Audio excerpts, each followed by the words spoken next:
Hello, welcome to my live. Sorry guys, the other one was interrupted by network, so I will just have to start again. First, I will answer this question of this girl who inboxed me and asked me.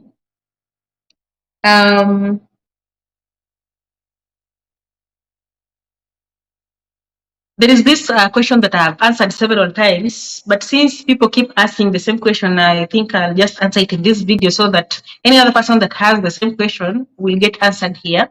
There is this guy that was asking me in my previous video, like, since you say that the Arab pays the fees, pays a huge amount of money to enable someone to travel, like from Africa to the Middle East, like for the ladies, it's free because the Arab caters for the fee.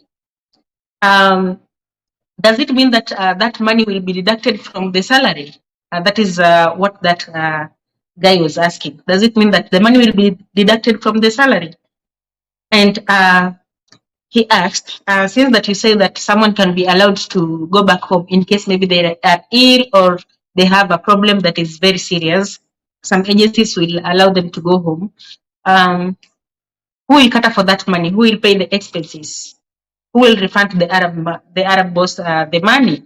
So I will answer that question here before we go to our today's topic. So first of all, if you are coming to work in the Middle East as a housekeeper, let's talk about housemaids. If you're coming to work here as a housemaid, you are not going to pay anything, even if you don't have birth certificate or any document. There is that fee that your boss normally pays to the agency. So it will facilitate.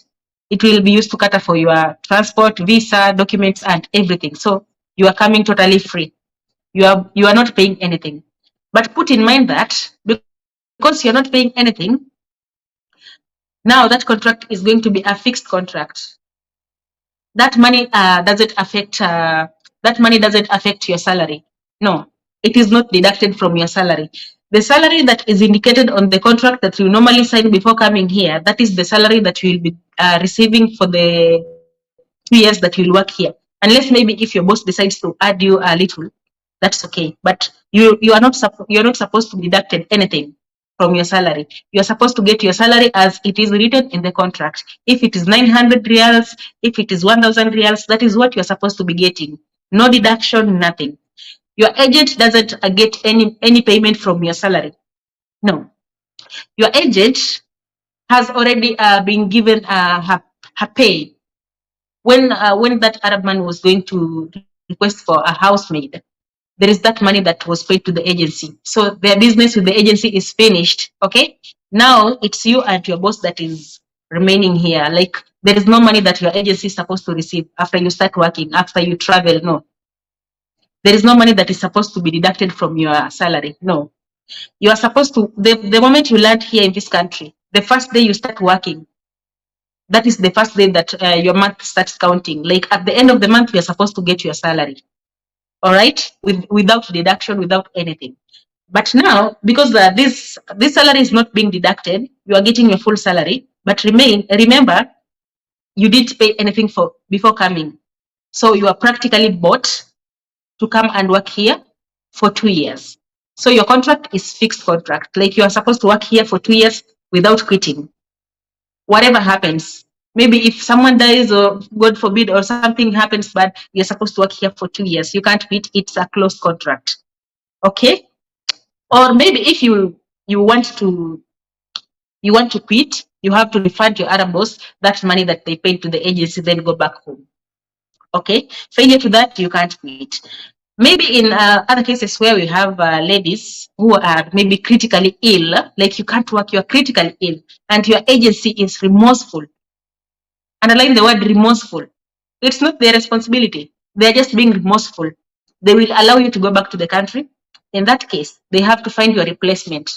They have to bring in another girl to come and replace you, to come and work for your previous boss. Okay? Because he has bought you.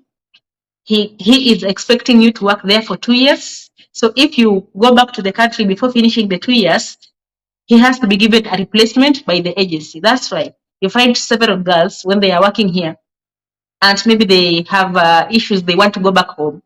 the agency doesn't allow them to go back home because it's a loss to the agency. So if you are lucky and you find that your agency has allowed you to go back home, just know that they are remorseful. They have agreed to incur that loss to allow you to go back home. Okay, but it's not your right.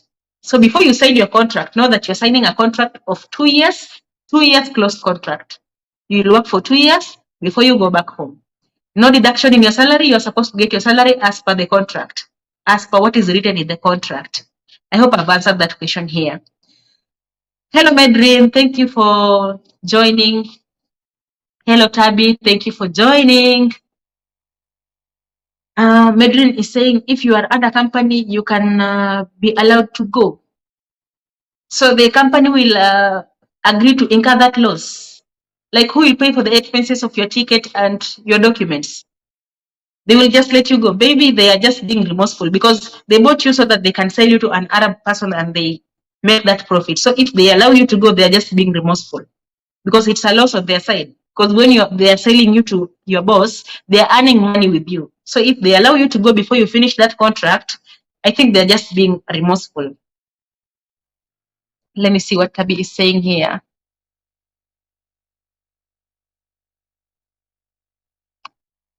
Tabi is saying there are some agents who take your first salary. That is illegal. They're not supposed to take your salary. That is illegal. It's not allowed because they have already been paid by your boss. To enable you to come here, they have already been paid. So if they deduct your salary, that's illegal. It's not supposed to be deducted, even a single cent. You're not supposed to pay for anything because that contract, you will not terminate it. The only way you are supposed to pay is by working for 2 years. But you are not supposed to be deducted your salary or maybe pay your agency any fee. That's illegal. That's haram. So back to our today's topic. I wanted us to talk about reality, expectations, what people expect when they hear that maybe someone is working abroad versus reality on the ground, what people expect us to be having versus what is here on the ground. You know, by the way, most people, let me read comment with this one. Most people who are working here and most people who are in Kenya, they don't like it when you say that maybe an African have done something bad. They just like it when you say that it's the Arab that has done something bad. When something happens to somebody here, they always put the blame on the Arabs. They don't want to blame the Africans. You know, some of the things that happen here, some of the maybe the mistreatments and the negativities that happen here, we contribute to them somehow. I'm not saying that they are doing something that is correct, like somebody deserves to be treated in a bad way, but I'm just saying that we can take precautions. Okay? You don't expect to go into somebody's house and expect them to adjust to accommodate you. You are the one who is supposed to adjust to fit in there. It's not the other way around. Like, you don't expect to come here and these people dodge their culture. They put their culture to consider you, to make you fit in there. It can't happen that way. You are the one who is supposed to do what is supposed to be done when you are working here. Like, there is this video that was trending online of this girl that was complaining, like the boss doesn't allow her to dress the way she wants. Imagine that is a complaint. She's complaining the boss doesn't allow her to dress the way she wants. She wants to dress sexy, you know, the way she was dressing back in Kenya. This one was a Kenyan lady. So she wants to dress the way she was dressing back in Kenya. There's another lady that was complaining that she's not allowed to have a boyfriend. Well, my friend, before you come here, we normally create these channels to educate you who is back at home. Before you come here, you should know what is supposed to be done here, how things are run here on the ground. Okay? You can't come here and change the rules so that they favor you. No. You are supposed to do what is done here so that you feel comfortable, so that you don't feel harassed. Before you come here, you should know what normally happens here, how people stay here, what they do here, how they dress, and everything. After you make peace with that, after you have decided that you can do that, then board that plane and come. Because they will not change their culture to make you fit in. Let me read this comment here. Stories by Tabi is saying you can terminate your contract before 3 months but pay your own ticket. Yes, you can terminate your contract before you finish 3 months because you are normally on probation before, but you have to pay your own ticket, okay? But not all agencies allow that. Not that. Not all agencies allow that because they have already received your payment. Not all of them will allow you to go back to your country. Not all of them. Just a few will let you go back to the country if you terminate your contract before you finish your 3 months. And you should have a valid reason, not just wake up and say that you have given up, you want to go back to the country. It's going to be difficult on you because they will force you to work because they don't want to incur that loss. Because if you go back to the country, it means they have to find a replacement. And that girl that is coming to replace you could have been sold to another Arab boss for 300,000 Kenyan shillings. So that's why most agencies, they will not allow you to terminate the contract, even if you want to terminate it after working for 1 month. By the way, the contract is setting you can terminate it before you finish 3 months. But on the ground, things are different. Majority of the agencies, they will not allow you to terminate the contract because it's a loss on their side. Okay.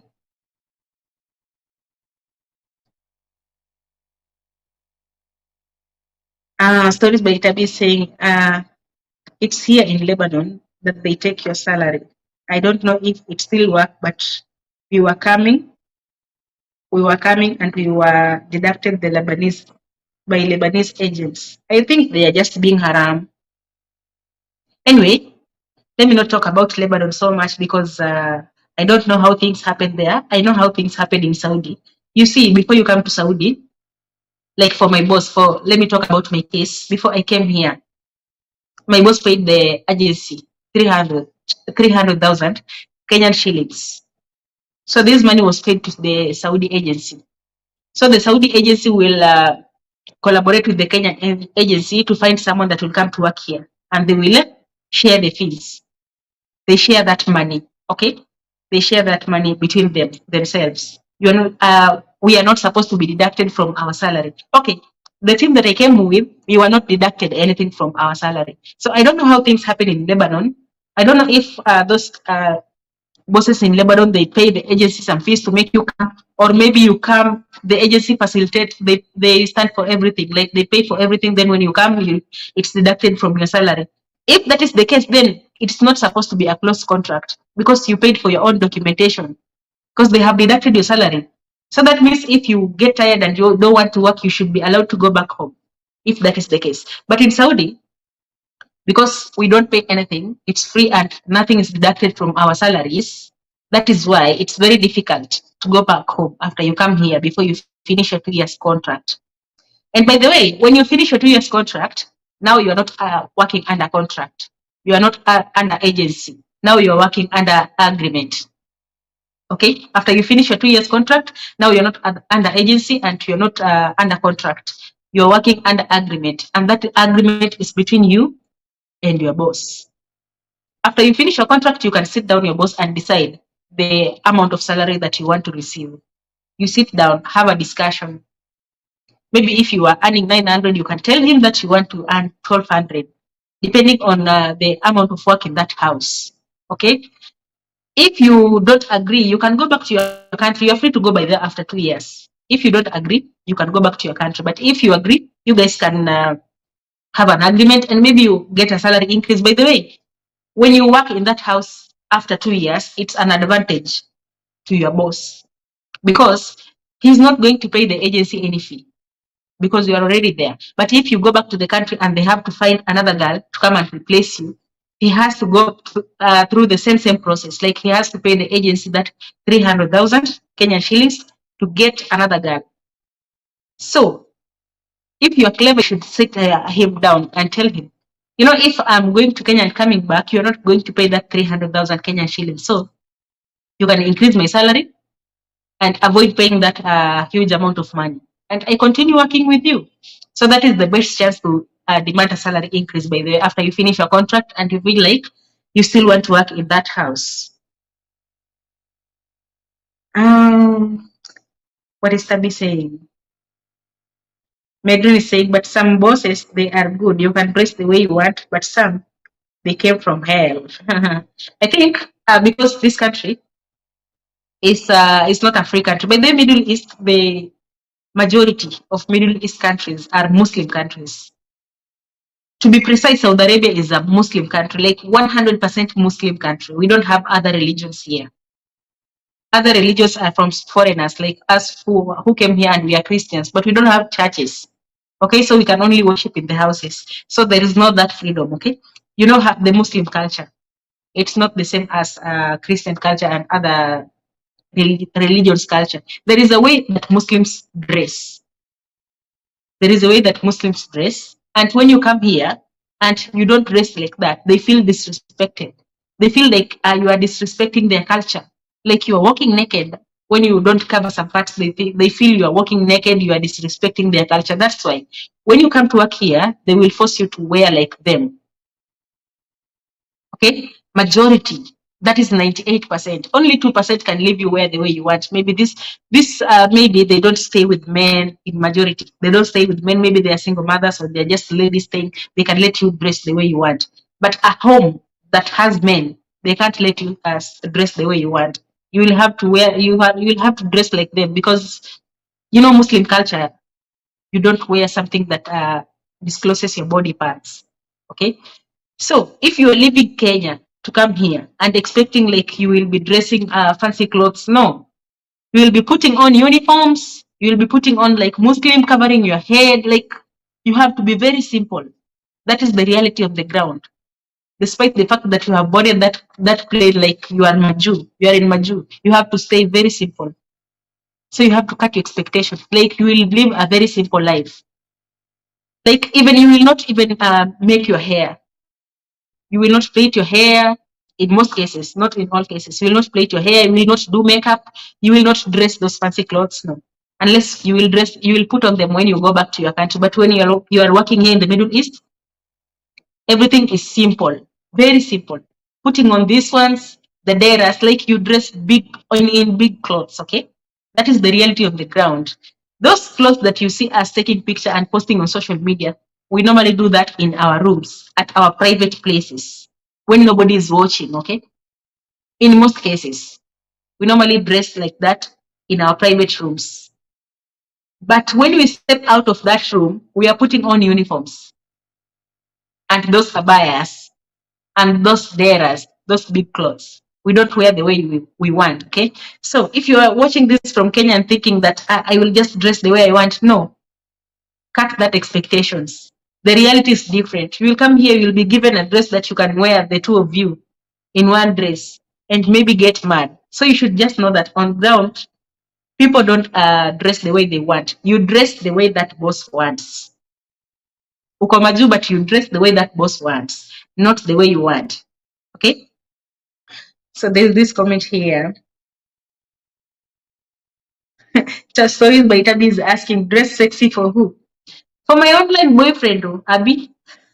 I want to dress sexy for my online boyfriend. Anyway, it's not allowed, by the way. Maybe if you do it in your room, from your room when nobody's seeing you, okay?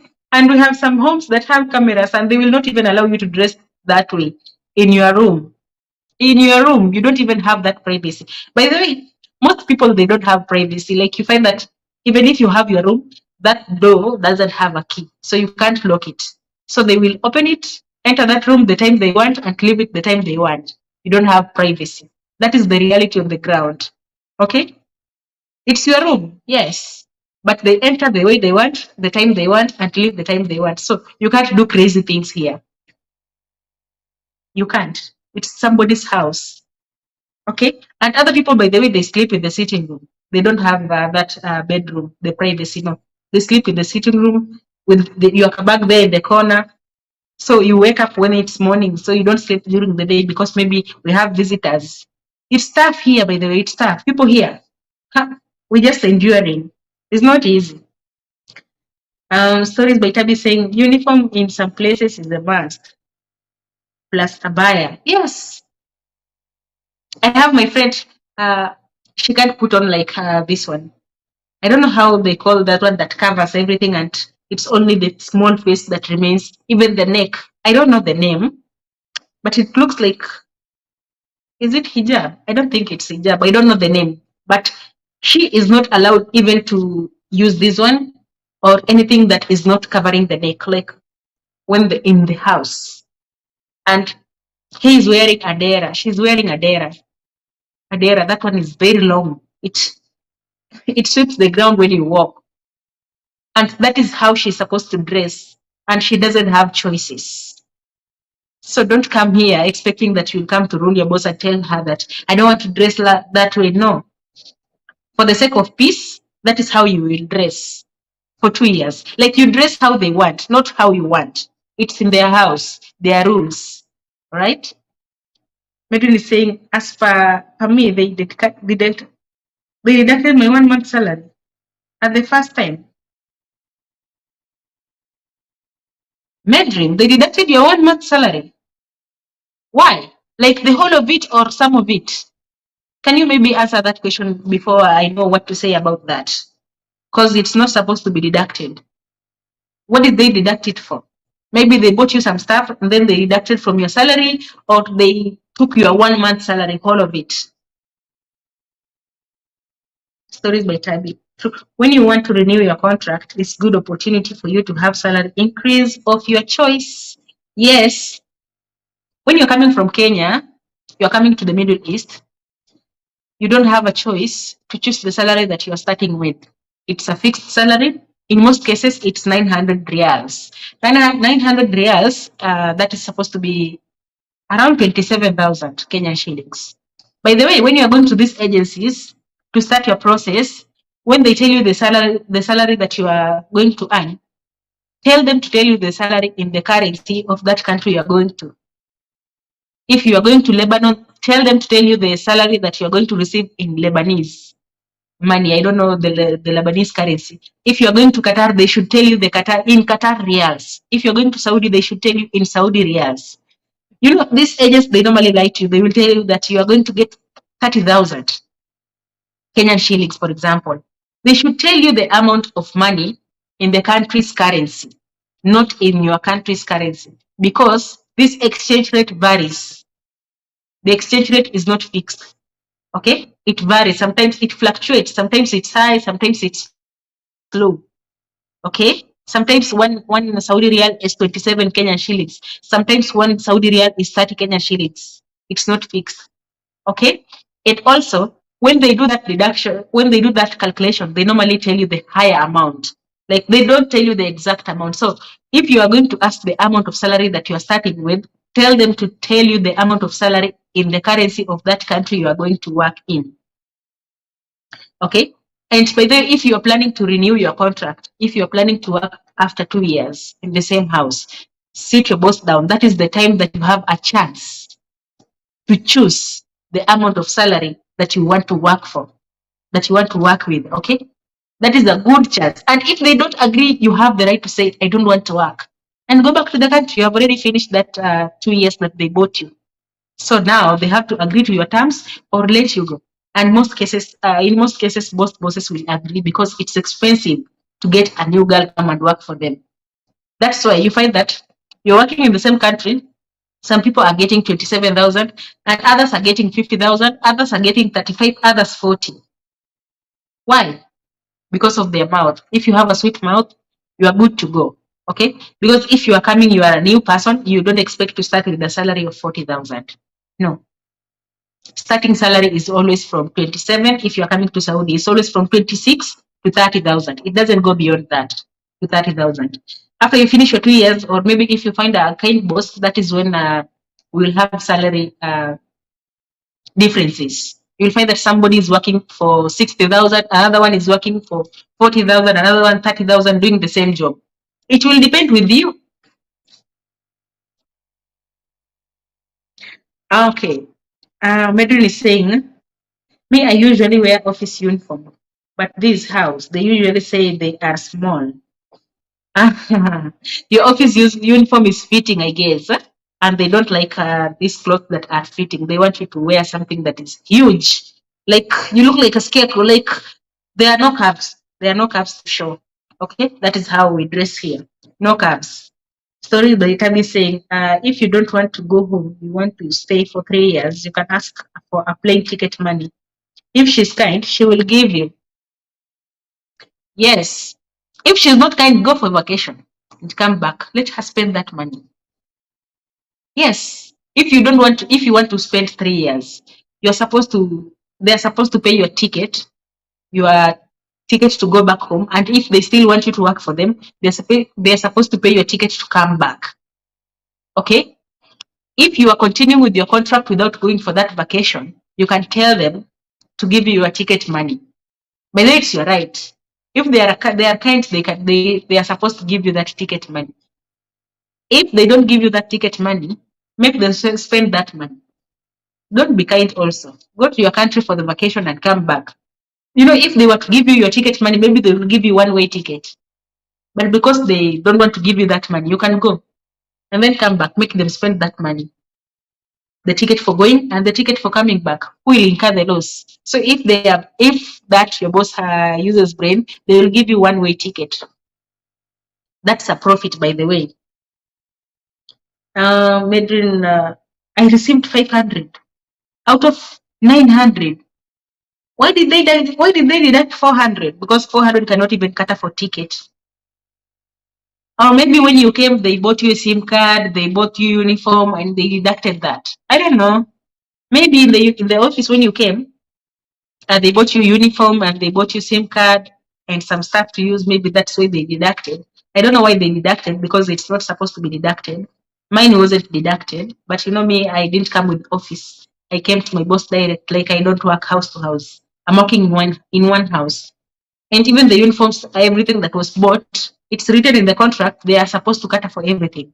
So I don't know why your salary was deducted the first month. 400, that's a lot of money. That's almost 10,000 Kenyan shillings deduction. That's huge. Freedom is unheard of. Everything you have to do the way they want. Yes. Yes, that is the reality that most Kenyans don't want to accept. Like, you are in their house, how you clean is how they want you to clean. You dress the way they want you to dress. You cook the way they want you to cook. And you eat what they give you to eat. You don't have that freedom of choice. If it's going out, you're going with them. The time that they choose to go and the time that they choose to come back. If they choose to leave you in the house, that is where you stay. There's no even freedom for that movement like we normally enjoy in Kenya or other Europe countries. Like, if you finish your work, you can go have a stroll outside. It's not here. It's not found here.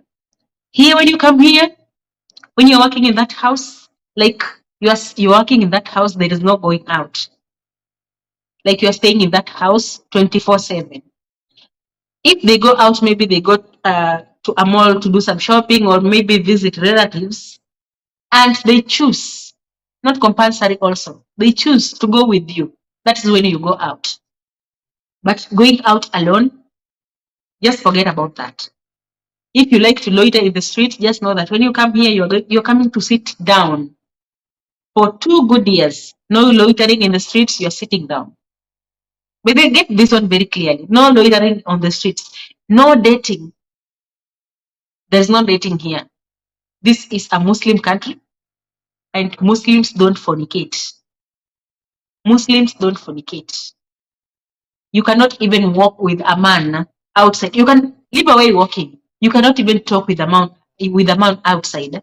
Like, you go outside, maybe you are going to a mall and you meet a fellow Kenyan who is a male.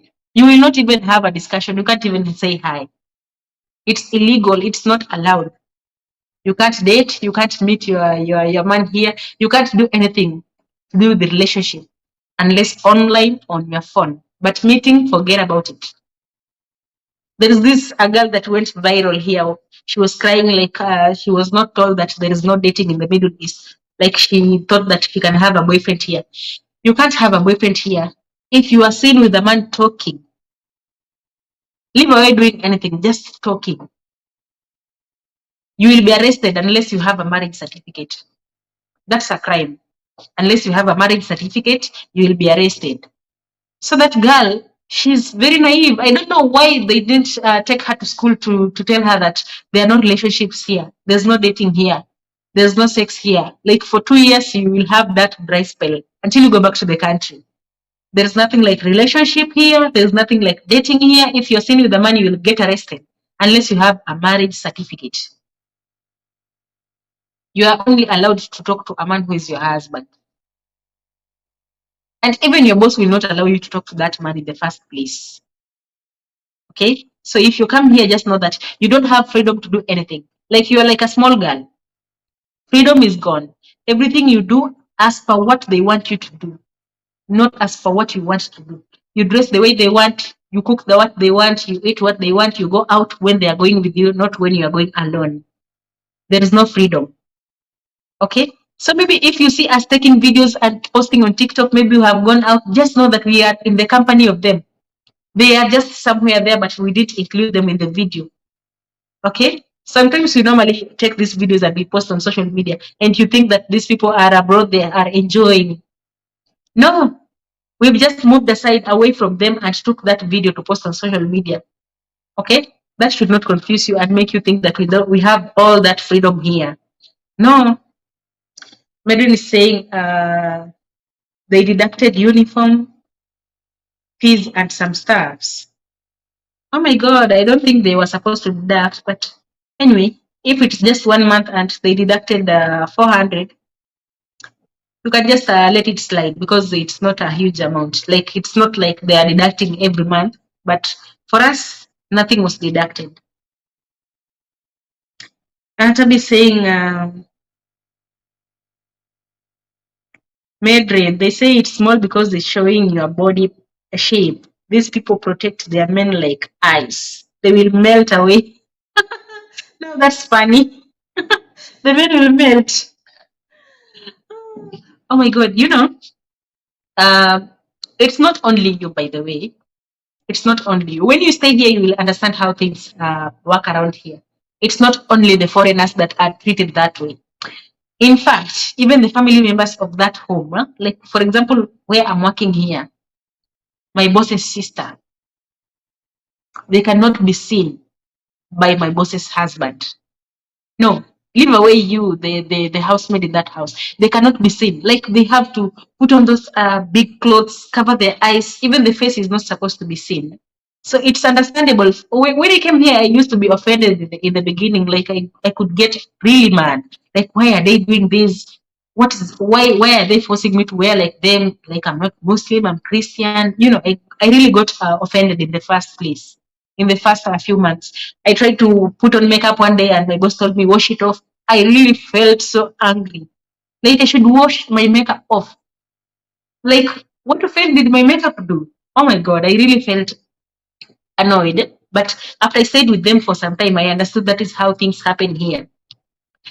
You are not allowed to be seen by any other man who is not your husband or your brother or your father.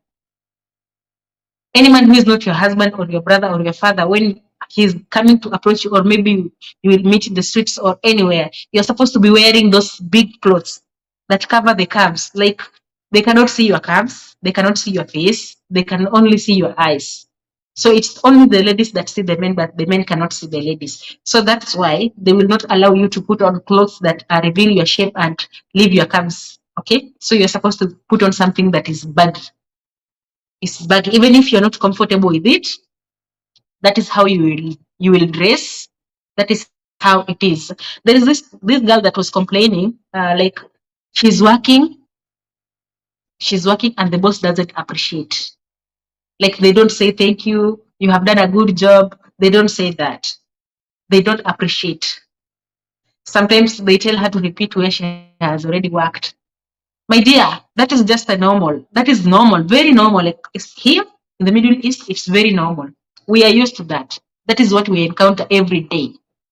Nobody will tell you that you have worked really hard. Even when you have worked even for more than 10 hours without a rest, nobody will say thank you. Your thank you is your salary. Just wait for your salary at the end of the month after you have worked. If you don't get your salary, that is when you're supposed to complain. But if they don't tell you thank you, if they don't appreciate your work, just ignore and continue what you think is right. Continue doing what you think is right. Appreciation is your salary. Not everybody appreciate your hard work. And if you normally work and they come and tell you that you didn't clean here, redo it, I will advise you, don't work when they are not there. If your boss is that kind that you finish working, you finish cleaning, and they will come back and look at where you have been cleaning and tell you that you didn't clean well, repeat. Maybe they think that you just cleaned quickly. Maybe you did passport, but you didn't do passport. Or maybe they just don't want to see you idle. You know, most of these people, they don't want to see someone idle. They want to see you on tools. They want to see their money getting used, okay? Just sit down, relax, get somewhere to relax where they're not seeing. When they wake up, maybe if they were sleeping or they had gone out, when they come back, if they don't get satisfied with the work you do in their absence, do in their presence. Like do when they are watching, so that they get that satisfaction. They get that satisfaction that oh my god, they get that satisfaction that you have worked, you have cleaned, okay? Clean when they are there, work when they are there, when they are seeing, so that they don't have to tell you to redo what you have already done and you end up getting annoyed. Okay, let me read this comment. Medul is saying, she told me that her husband will see me. Oh my gosh, she's very brave to tell you that. Most of them, they pretend like they will tell you it's their culture. But in real sense, they just mean that they don't want their husband to see you maybe dressed neatly, dressed in something that shows your curve, or maybe put on makeup. Some bosses, they are even jealous when you apply nail polish. Is it called nail polish? They don't want you to apply nail polish. Like you can't put on lipstick, but others, they don't have a problem with that. Not everybody. It depends with the how serious they take their, can I say, religion. We have those ones that truly believe in their religions, and we have those ones that are modernized a little bit. Those ones that are modernized a little bit, they are the ones that you will find that you can apply makeup and they will leave you.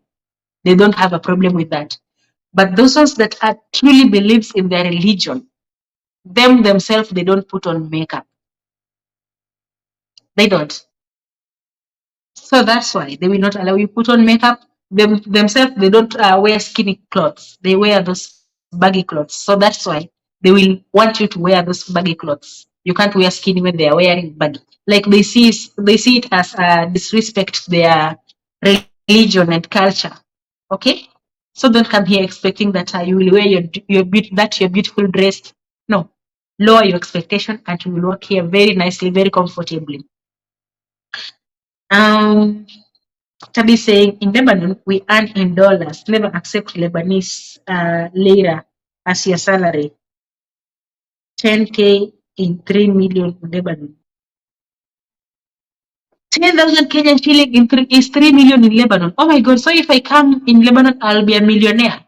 Oh my God, Medrin, let's go to Lebanon and become millionaires. 10 million is 10,000 is 3 million. Wow. I want to go and stay in Lebanon and become a millionaire. I've never been a millionaire in Kenya. In Kenya, I'm just a shillionaire.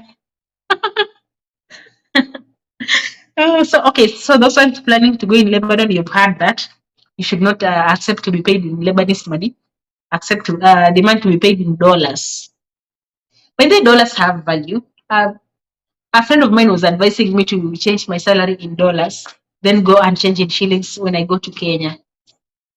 She was saying that it makes a very big difference, that you will get more money when you do that. I've never tried, but maybe you can do that mathematics on your own and find out if it's true. See if it's true that if you change your money from reals to dollars, then from dollars to shillings, if it has any change, if it has maybe if you get more money. You know, everybody is looking for ways to make more money, so you can try that, by the way.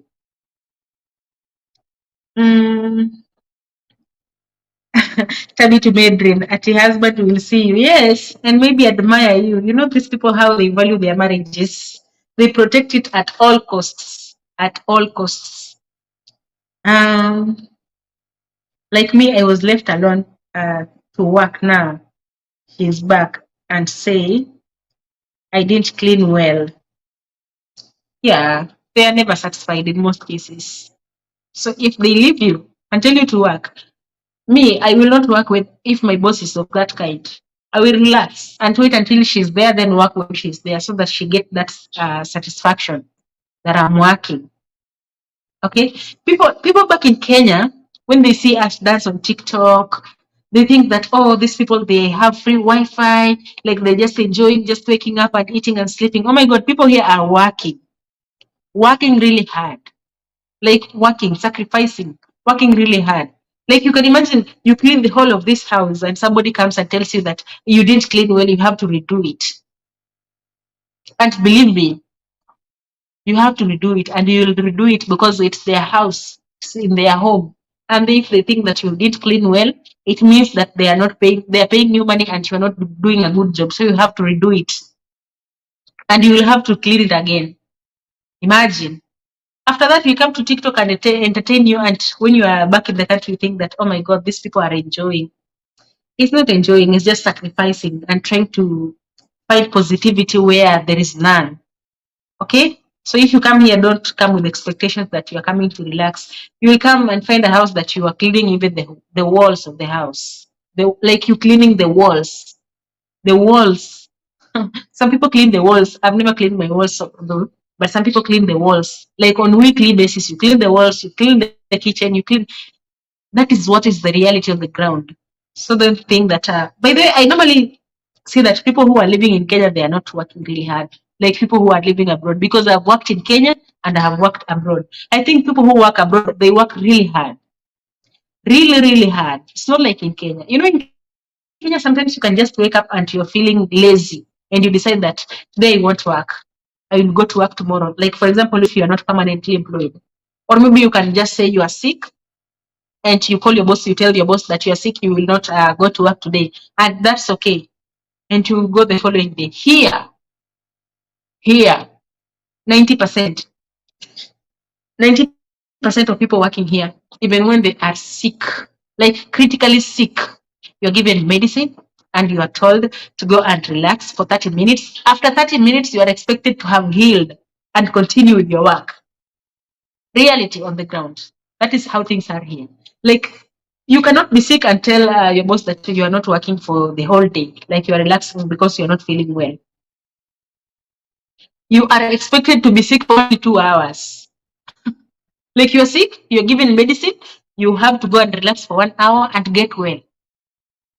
And this one I'm talking from experience, not from hearing from other people. This is from experience. There is a time I was sick here. I really, I had a very, I had fever, I had flu, like I don't even know what was that, because I wasn't even taken to the hospital, so I don't know. I was just given medicine. So at that time I was shivering. I'm feeling cold. I have headache, and they brought me Panadol, and I was told, go and relax. You'll feel better. I took that Panadol, and after 30 minutes you feel better, a little bit better, then it comes again. So they thought that I'm faking. Imagine, like I'm faking. I'm not sick. So everybody is getting mad. Like if you sleep there, your body will become weak. You have to stand, go and take a shower, you'll feel better. Like they're expecting if you're sick and you go and take your shower, you have to feel better. I don't know where they got that idea. Like if somebody is sick, it means that they didn't get a bath. I don't know. Like if you get a bath after you're feeling unwell and you go and shower, that like you will feel better. I don't know who told them that. So like before I took that medicine, I had already taken a shower. So I took the medicine and went to bed. And after 1 hour, they're coming to wake me up. Like, you have to get up. You have to be strong. Like, if you don't wake up and maybe walk around the house, eat something and take a shower and get busy. Like, you have to get busy for you to feel better. And you're sick, imagine. That is what they are expecting. Like, you don't even have that time to say that this is my time for relaxing. Like now I'm sick, maybe you have to take some rest and feel better. There is no room for that. You get sick, you get painkillers, you are given 1 hour to rest. Some are not even given that 1 hour. Like you are expected to take the painkillers and continue working. So after that 1 hour, they will come and tell you that, are you feeling better? Some will not even ask you if you're feeling better. They will just come and tell you, okay, you have rested for 1 hour. Come and clean the utensils. come and do something, this and this, come and do blah, blah, blah, blah. Imagine, and you are sick. Like you are sick for Christ's sake. You are sick. You know, if you are in Kenya and you are sick, at least you get time to rest. Maybe your family will be taking care of you. Something that you should pray hard, that it should never happen to you, is to fall sick while you're working abroad. You have nobody to take care of you. You have nobody that cares for you apart from you yourself. Tabi saying,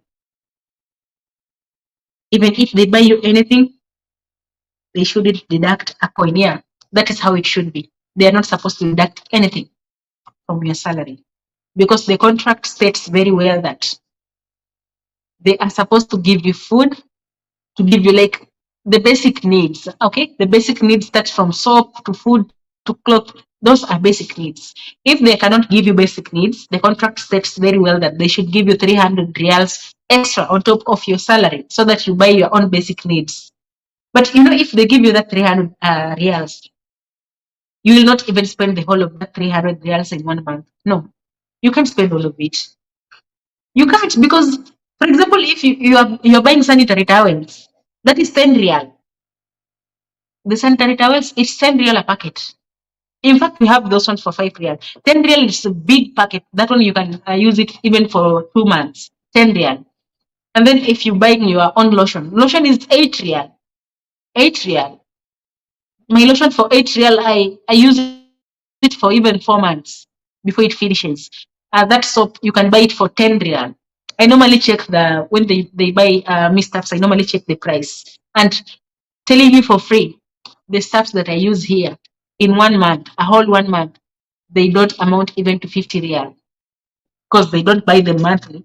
They buy like this month and I use them for almost 3 months. Yes, and that is less than 50 real. If they are not providing for you, that is what the contract is stating. Like you are supposed to be given that money so that you provide for yourself. Okay, but they choose to provide them for you because it's cheaper that way. Giving you the money is expensive. Okay, so they are not supposed to deduct from your salary. Hiyo ni kukuonea, they are stealing from you. That's illegal.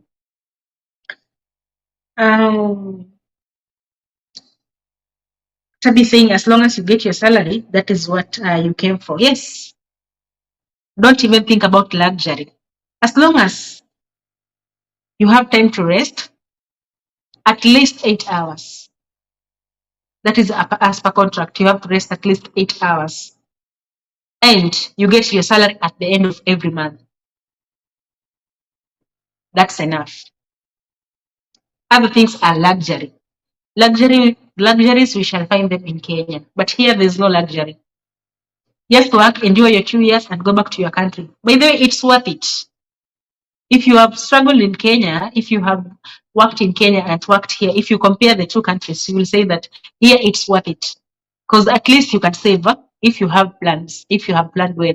By the way, Tabi, can you tell us how did you manage to save your, like when before you left Kenya to come and work in Lebanon? There is that plan that you had. There is that financial plan that you had that maybe after some period of time, you'll have this amount of money. Did you accomplish that? Or things on the ground are different? You know, before I came here, I did my calculations. I was told that I will be earning 27,000, right?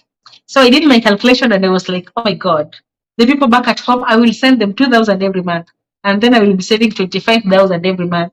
So after 10 months, I should have 250,000. Then after another 10 months, I should have 250,000. In 2 years, I should have 500,000, a half a million. That was my plan before I left Africa to come here. I was like, I can save. I can save. I will deny myself the comfort and the luxury and I'll save. So that at the end of the 2 years, I have a half a million. My God, if I tell you what I was able to save after 2 years, you will laugh at me. That's why I didn't even go back to the country, because I looked at my bank account and I was like, oh my God, the 2 years. Why is that a half a million that I wanted to save in the 2 years? Expectation versus reality. Did you manage to save the amount that you planned for before you travel? Or kwa ground vitu ni different? Tell us a story and Bedrin. Have you saved what you had planned initially before coming here? Vitu zako zinaingia box ama zimetoka nje ya box? I'd love to hear from you guys.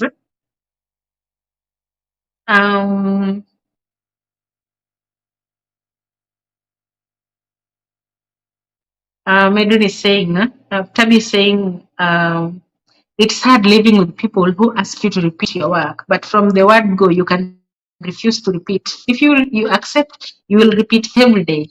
Yeah. If you accept for the first time to repeat what you have already done, you'll repeat every day. And that is the truth, by the way. You know, there is a time when I was new here, you know, Jadins are the ones that normally experience problems. Like, these people tend to harass someone when you are new, like they want to be strict, following you around. Like after you finish, like let's say maybe 1 year or 6 months, now things go to normal. By the way, it's very difficult when you are new. You will want to give up. So this family, I came to work in a family of 2 people. By that time, they were just the husband, the wife, and the wife was expecting a child. So the child came when I was 1 month here. This is my little story. The child came when I was 1 month here, and the house that we were living in, it was a family house. Like it's a story building. It had 3 floors. The ground floor we have the first son of that house. Then we were on the first floor, and on the top, the third floor. I mean the second floor. It was the father and her daughters. One family living in the same house. So when the child was born, you know, they normally come to see the child every day. So I would wake up early, do my work, like clean everywhere because you know we are expecting visitors. They are visitors. Huh? They are coming to see the child. So I have to do thorough cleaning. And you see the house, every room has small dustbins. Okay? Every room has small dustbins. So when they are there, they are drinking their coffee, they are eating their sweets, their chocolates, you know, so they mess the house and you have already cleaned. By the way, I used to get really mad. It's good if the kids are messing the house. You will understand that these are kids and they don't reason like big people. But imagine big people messing somewhere you have already cleaned. It irritates someone, like you feel, oh, disgusting. So there is this girl.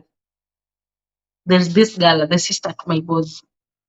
So she was sitting there on the chair, on the couch, like she's taking coffee and taking the tissue, wiping the mouth, the serviette, and she will throw the tissue on the ground. After she throws the tissue on the ground, I'm in the bedroom. She will call me, Mary. Then I will come and she tells me that pick the tissue and put it in the dustbin. I picked the first time. I picked the second time. The third time, I brought the dustbin where she was sitting. You see, they have small dustbins. Every room has a small dustbin, a small dustbin. So I put it where she is sitting next to her, so that she doesn't have to throw the tissue down. She just throw it in the dustbin, a small dustbin. And you know what? She put the tissue on the table. Like she's putting the tissue on the table intentionally so that she can call me. I come and pick it. So when she called me and I had put the dustbin close to her so that she can put her tissue, the used tissue in the dustbin, I came and she told me that take this dustbin away. I told her, listen, young lady, she understands English. I was really mad. I was even trembling, like I was angry. So I had that anger. I'm trying to control it, but now I'm shaking. Like I just want to beat her up. I told her, young lady, listen, my contract is written that this house has 3 people. So I'm supposed to work for 3 people. This is the man of the house, the wife, and the kid. Anything beyond that is extra work. I have to be paid extra money. That was rude, by the way. Don't try that at home. Don't try that, but that is what I did. And she told me that, what? But you're being paid to work in this house. And I told her, yes, to work for 3 people. Are you among the 3 people? No, you're not among the 3 people. So don't stress me. And she got really mad. And before I could even say something, before she could stand up, I told her that I have already cleaned this house. If you want to mess it, that's okay. Put the tissues everywhere. Leave them there. When you go, I will clean this house tomorrow because I have already cleaned. I can't be cleaning and the whole day. I'm just repeat cleaning where I've already cleaned. No. If the house gets messier, when I have already done the cleaning, I will come and reclean it tomorrow, not today.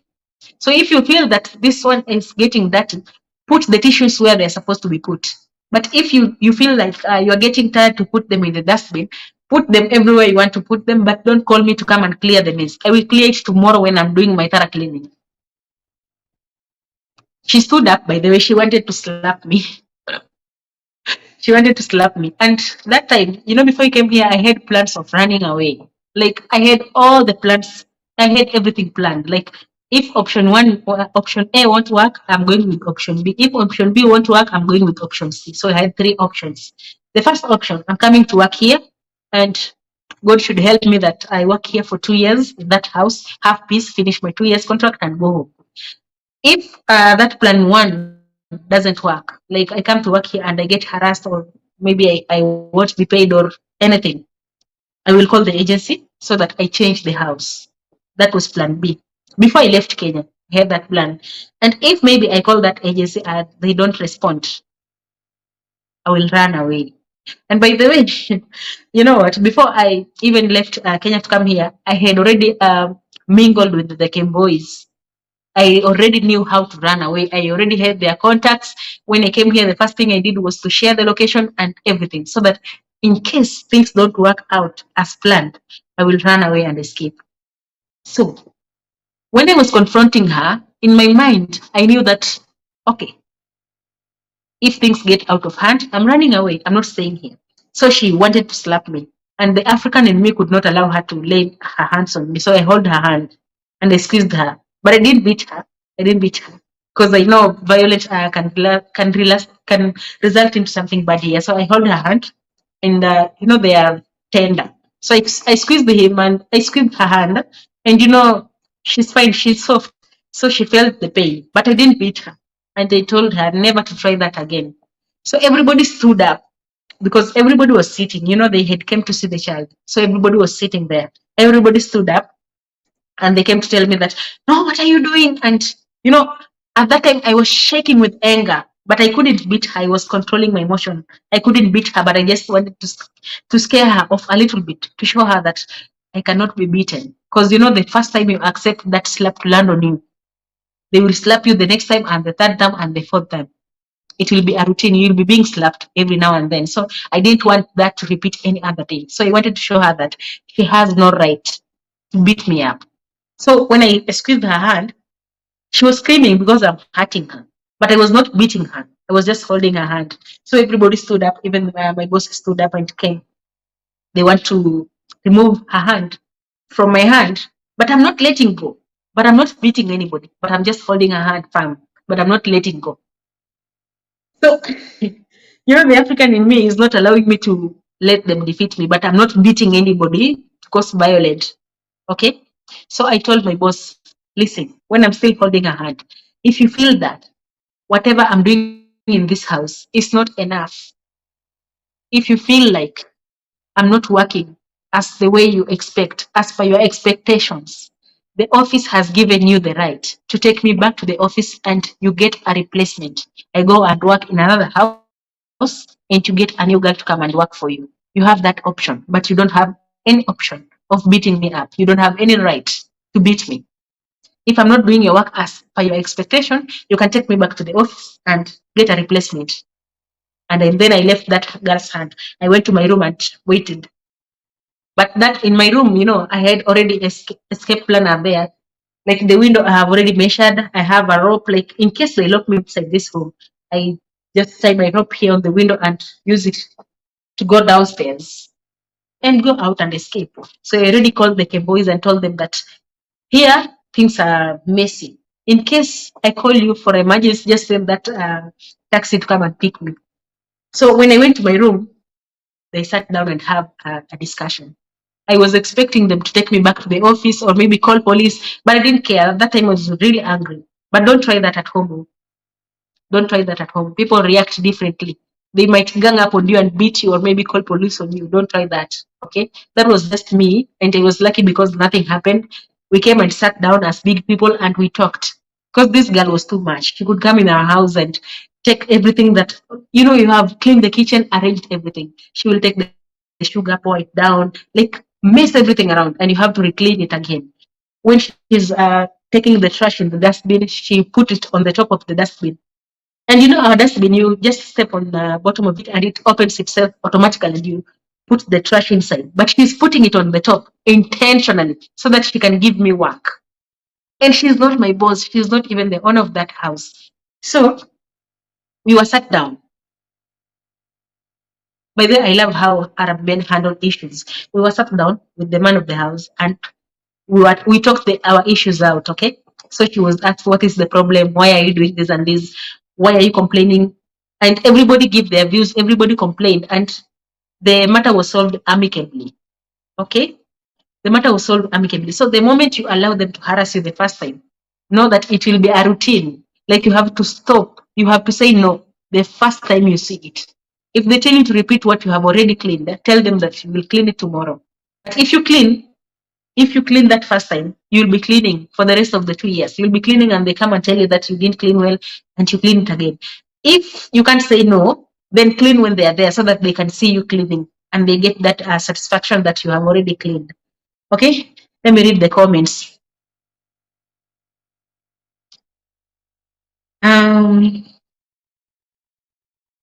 Oh my God, there's so many. She told me that meeting with her husband is going to see. I've already done that one. So the stories by Tabi is saying, my sister went to Saudi. She was told her salary is 26,000. She wasn't told in reals. So after 1 month, the boss asked her how much Kenya shillings is 1,000 reals. Yeah, it's good they tell you the salary in the country's currency. You know, agents can lie to exaggerate to make you to lure you to make you see that oh my God, it's a better country, they are paying good. They will lie so that you fall into that trap. They will tell you, in most cases they tell you high amount so that you say, oh my God, that's a lot of money, I want to go. Okay, but when you come here and reality hits you, you find that maybe you are getting 25,000 and they tell you 30,000 and you get angry. Ask them to tell you the amount in that country's currency so that you don't get disappointed. Okay, you don't come with high expectation and get disappointed at the time you get your salary. All right. Medrin is saying, like me, I was left alone to work. She came back and said I did clean well. I've already answered that. Even if you buy anything, they shouldn't deduct. Yes, as long as you get your salary, that is what you came for. Right. It's hard living with the people who ask you to repeat. I've already answered that. They don't have to thank you. By the way, tomorrow I have to redo it. Yeah, tomorrow, but not that day. In Lebanon, we are millionaires. Kenyans in Lebanon are millionaires. I want to shift and come to live in Lebanon. Oh my God. Imagine having 10,000 Kenyan shillings when you go to Lebanon. Now you have 3 million. Ish. A millionaire. Kenyans millionaires in Lebanon. Oh my God. After Saudi, I'm coming to Lebanon to stay there and become Kenyan millionaire in Lebanon. Menen is saying, me, I have timetable, but I don't follow it. Timetable. Oh my God. I don't have timetable myself. I normally, okay. But I think if you are new in that house, they normally create a timetable so that you have a schedule like this day and this day you have to clean here and here. But timetable is good if they have a timetable. And the timetable says that on Sunday is when I'm supposed to clean this room. I'm telling you, if it's dirty and it's not on Sunday, I will not clean it because I'm following the timetable. But for us who clean randomly, like you clean everywhere there is that. You clean the mess everywhere. I think timetable is the best one, even if you don't follow it. Timetable is the best one. You know, if you don't have a timetable, like you're cleaning everywhere anytime. Yeah. Lama finish it.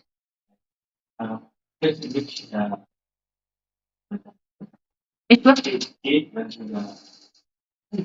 Sandwich? Sandwich with the ish.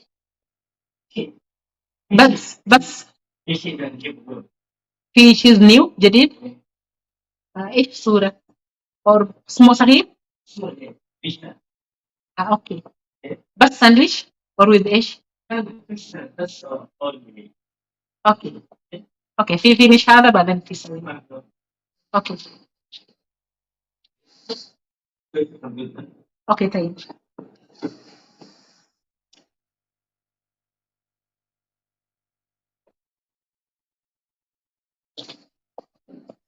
Hey, don't go. I'm still here. Sorry for that. Those in core area. Anyway, we were in the comment section. Me, I have timetable, but I don't follow it. Dollars got value in 2019. Dollars was Kenya shillings 104. Now it's 116. Dollars have that value now. So if you change your money in dollars, you have good money. I think so. Somebody should do that mathematics. Like if you have, let's talk about reals. If you have reals and you change them into dollars, then change the dollars to Kenyan shillings, do you have some profits or it's just the same? I'm poor in mathematics. Somebody should do that mathematics and help us here. But you know, when the dollar is expensive, that means that life in Kenya is very expensive. Like things have gone high. Everything is expensive. Tabi is saying those are oppressors who ask you to repeat. Tomorrow is another day. Why should you repeat? By the way, you're not going anywhere. If you haven't cleaned well, you're not going anywhere. You are staying in that house. Why should you repeat something that you will still do the same tomorrow? Because like you're cleaning that house every day. Why should you repeat, by the way? But you know, when you're staying under somebody's roof, like you tend to follow their rules because you don't have more options. But for me, you know, when you repeat the first time, you'll have to repeat the rest of your stay there. They will be telling you, repeat this, and you have to repeat. If you say no the first time, they will know that this one doesn't repeat. But instead of arguing, I'll prefer that you do when they are there, so that they get satisfaction that you have done it. I will prefer you do when they are there. They see you doing it and get satisfied. Kenya people are relaxing. In Gulf, there are no sick leave. Yes, so that's the truth. In Gulf, we don't have sick leave. The loneliness will hit you, my friend. Here, people are dealing with a lot of stuff, by the way, especially the loneliness. Like your friend is your phone. Your phone is your friend. We don't have friends. We don't make friends here. Your friend is your phone. So if you don't have data, my God, depression is awaiting. You will be depressed. I normally advise girls, if you don't have Wi-Fi, because kind people will give you Wi-Fi because they understand that you are working away from your family, and now you don't have friends, you don't go out, you don't mingle. The only thing that distract you from your work is your phone. So if you have a kind boss, they will they will give you Wi-Fi so that you stay connected. But some people are mean; they don't give you the Wi-Fi, by the way. So like you have to stay there often. I would prefer you buy your data. Just buy data because you cannot do without a phone. You can't do without online. Online is everything. That is where you mingle. That is where you meet your friends. That is where you will see funny stuff that will relieve your stress. If you try to stay without a phone for 2 weeks, depression will hit you. You will be depressed, by the way. It's not like in Kenya, you know. In Kenya, you can do without Wi-Fi. You know, when we were in the training, we were told that we were in the training and we were being told the advantages, the good things, what we should do and what we should not do. And that teacher, I remember she said that there is a girl who was working here and she refused to work because she didn't have Wi-Fi. At that time, I was wondering, how now? Just Wi-Fi? Wi-Fi should make you stop working? Is she crazy? You know, that is what I was asking. And everybody was like, no, me, even if they close their Wi-Fi, will still work. What is Wi-Fi? You know, you don't know how things are on the ground are. You think that life there is the same as life in Kenya, like you can do without Wi-Fi, like you can do without being online.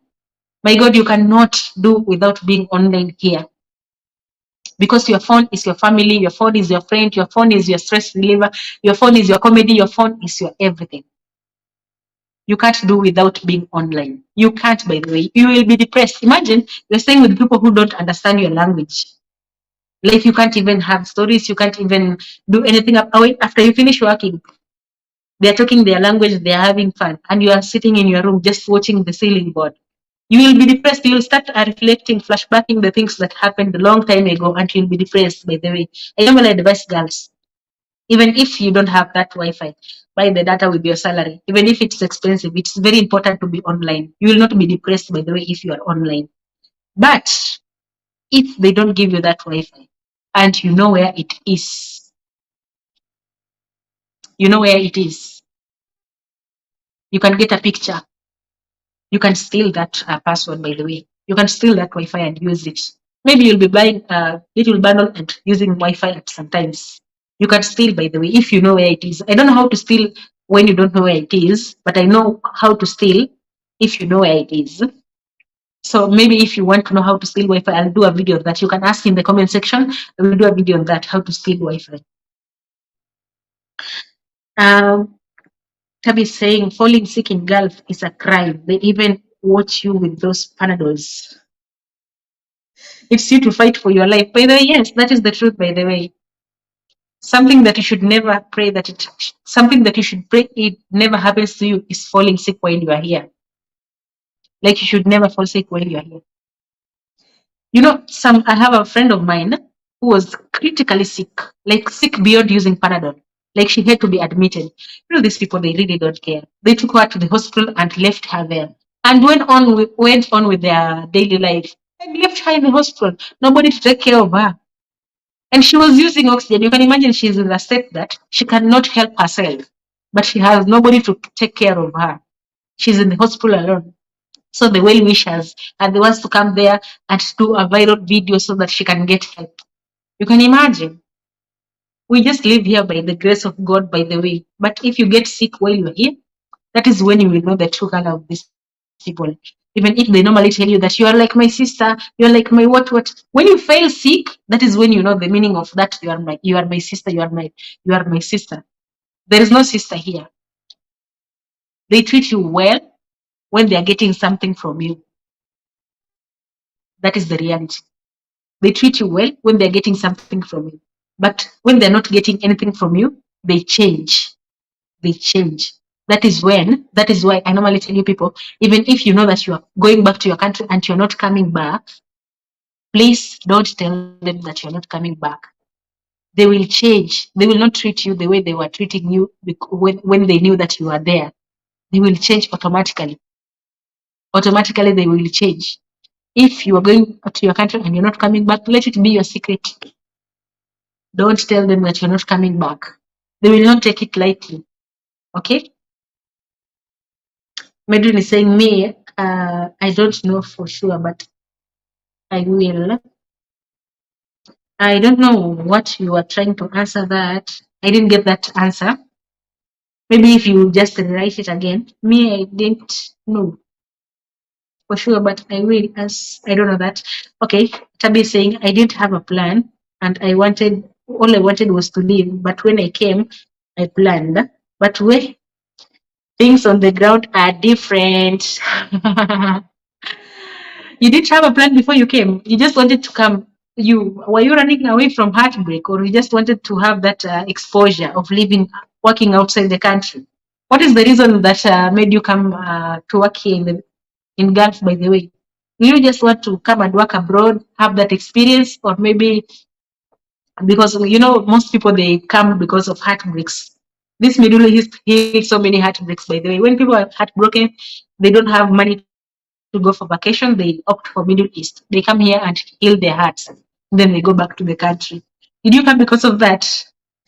What were your plans? Why did you go ask for your plans? What happened? When I was planning for my salary, I did put the emergency money, like maybe something can happen. Maybe someone can fall sick. This Magoha thing of 4 times in 1 year, I didn't consider that. It's expensive. It's consuming the school fees. I thought that I can send my family 3,000 per month and it will be enough for them. Oh my God. Kwa ground, vitu ni different. Kwa ground, vitu ni different, by the way. That is when people who haven't talked to you, that is when people who haven't talked to you for years start calling you auntie so that you can help them. The problem in your village, you will be informed. Oh my God, I can relate. I didn't put aside emergency money. Like maybe someone can come and tell me maybe they have emergency. And some of these things you can't avoid them. Somebody will call you when they are in the hospital. They are your relative. Maybe it's your sister or your uncle. Maybe your initial plan was to save 20,000 per month. Now your uncle is in the hospital and you can see clearly they are in the hospital and they have a bill of 20,000. My friend, even if you are stingy, you will send that money, and it was not as per your initial plan. So you find that at the end of the year, you had planned that I'm going to save maybe 300,000. You find that you cannot even reach that. You find that you have managed to save only 1,000. Well, I mean 100,000. You didn't save that 300 because of the emergencies that were not in your initial plan. It's hard. Things on the ground are different. Sometimes, when I was in Kenya and someone worked here abroad and they came back to Kenya, and I'm like, oh my God, I am expecting them to come driving big cars, owning big houses, because they're working abroad, they were millionaires. But when they come back to the country, like they don't have those things that I was expecting them to have. And I'm like, these people, they are just joking. Me, if I get that chance, oh my God, I will save every little coin I get and own that big house and big car. In 3 years, I should have a car. Oh my God, kwa ground vitu ni different. You can't have a car here after 2 years contract or after 3 years contract, unless you're not working in Saudi, in the Middle East, unless you're working in Europe. But in the Middle East, you can't even build a house with your first year contract, with your first contract salary, unless if you had a land already. Like you're not buying land and building with 2 year salary. It's impossible. Impossible. That is what we call ground between different. If you're seeing somebody working abroad, you are imagining that these people, they're just wasting money. They should be having big houses because they're working abroad. They have a lot of money. Whoa. The more money you get, the more responsibilities you get. The more money you get, the more responsibilities you get. Like it's entering and it's leaving. So you might find that if you are not very careful, you will finish your 2 years contract and you have not even saved 300 Kenya shillings, 300,000 Kenyan shillings. Yes, some people work for 2 years and they end up saving 50,000 or 100. It's tough. That is the true definition of ground between different. You're getting money, but the expenditure is very high.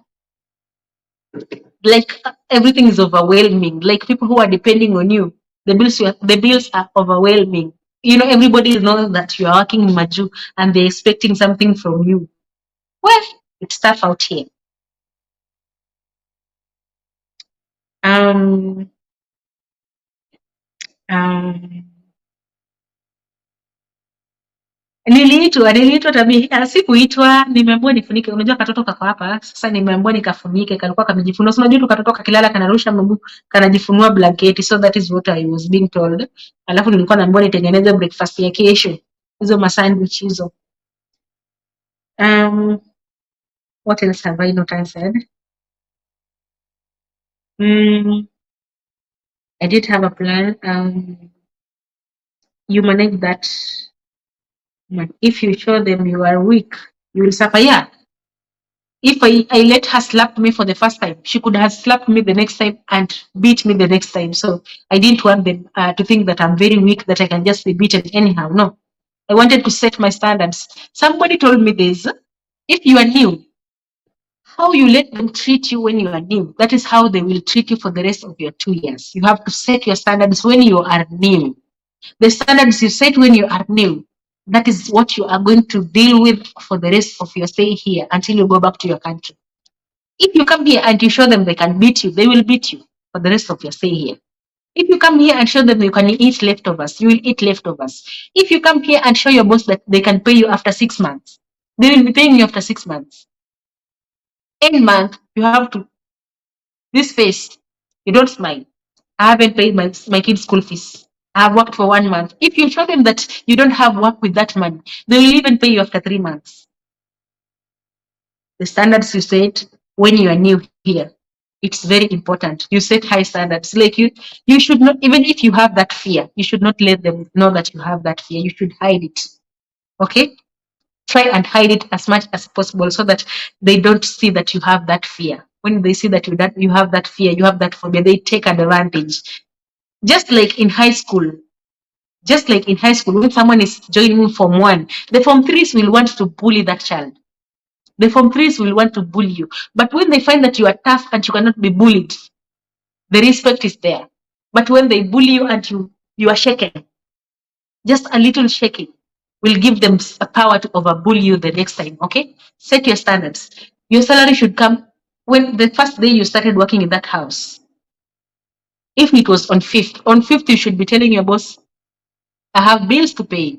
You should show them that you have bills to pay, you have responsibilities, and people are depending on you. Like you have a lot of stuff to do with your salary. But if you show them that you are just okay with them paying you that 15, the 20, they will start like that, and you will find that by the time you finish your 2-year contract, they are owing you a salary of 6 months, and you might go home and leave your money here. Every month, no money, no job, and you are tough. Like you know your rights, but you should do it in a kind manner. Like you should not be exaggerate and be extra rude. Okay, yeah, but set standards. If you don't set standards, whatever you let them do when you are new, that is how they will do it even after you finish 1 year. That is how they treat you. You know, when I came here, by the way, let me tell you a small story. When I came here, I found a Ugandan here.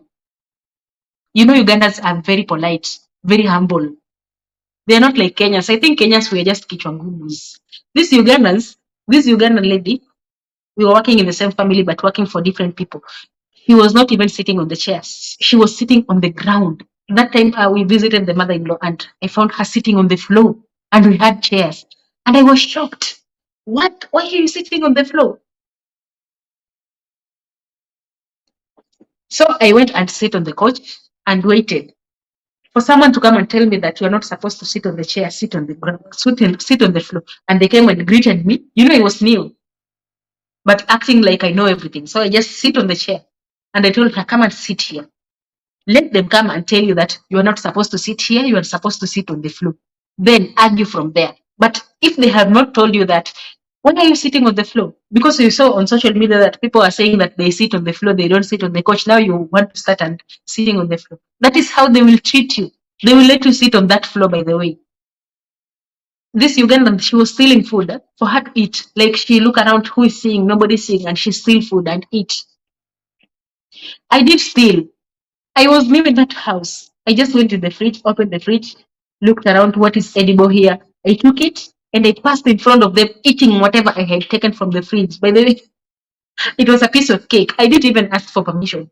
I wanted them to tell me that when you want to eat something in this house, you ask for permission. But because they didn't say that, I ate and finished it.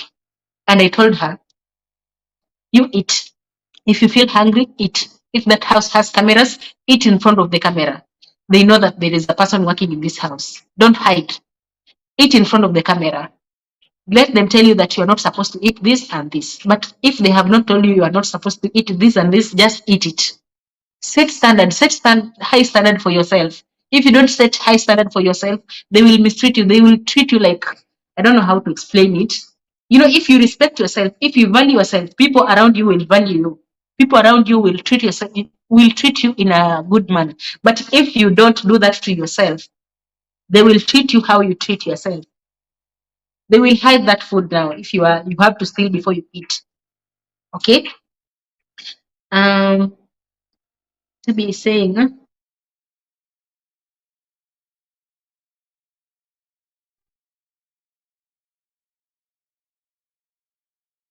this girl is creative. Mm, you manage that woman. If you show them that you are weak, you will suffer. Yeah. The time you're creative, Mia. Yeah. I had that mind of running away. So I was just like, if they do something crazy a little bit, I'm out. I'm not in that house. Okay. So like I was one leg in the house, one leg outside. If things get sour here, I'm 50. Like I'm not enduring anything. So that's why. Because I had already planned everything. Like it was just like if they try and lock that door just for 2 hours, I won't sleep in that house. I will escape. We're doing saying me without Wi-Fi, I can't work for sure. When I was in Kenya, I thought that I can work without Wi-Fi because even in Kenya, I'm not online and I'm just surviving. I'm just okay. Oh, things on the ground are different. You can't do. Depression will hit you very hard. After a few months, you get used to each other and they stop following you up. Just make sure you do your work well and you earn your trust. Yeah, the first 2 months, 3 months are very important because they are examining you. You know, that time it's crucial because nobody knows each other. You don't know them, they don't know you. So by the way, you don't have to pretend. Don't pretend the first 3 months because they are getting to know you.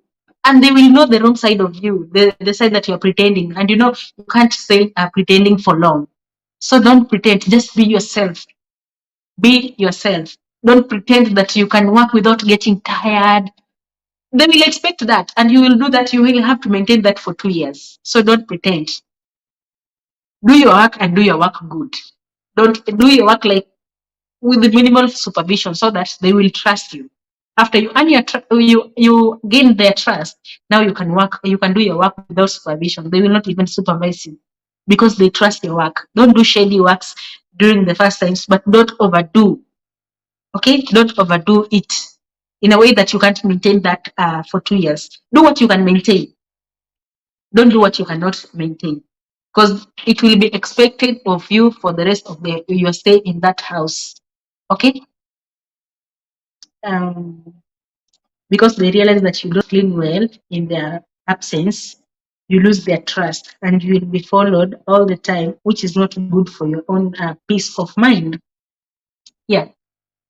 But that's why I prefer that you do the cleaning when they are there, and you try and clean very neatly so that they get that satisfaction.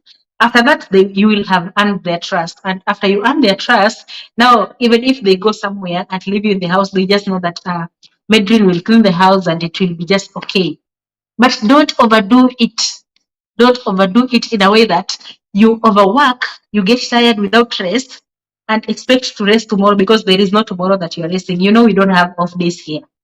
So also measure whatever you are doing. Don't overplease them in a way that don't do something that you cannot maintain. Do something that you can do it for the rest of your stay here, because whatever you do here now, it is expected of you for the rest of your stay in that country. So if you have overdone it and then you get tired after 3 months, then you will start having conflicts because they are expecting you to do the same way you are doing initially, and they will think that you have changed. Okay? So don't overdo.